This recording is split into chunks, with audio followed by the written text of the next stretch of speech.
in school, I often heard adults say that boys were better at math and science.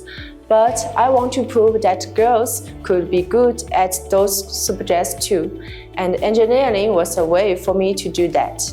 One aspect of engineering that really appeals to me is the opportunity to work in a lab setting. I found it's fascinating to see how different components come together to create a functional system. And I enjoy testing and refining design to make them work more efficient. To women who are considering a career in STEAM, my advice would be trust your feeling and follow your interests. Even it means taking a path that may be less traditional or more challenging. Don't let anyone tell you that you can't do it. Believe in yourself and your abilities, and don't be afraid to take the risks.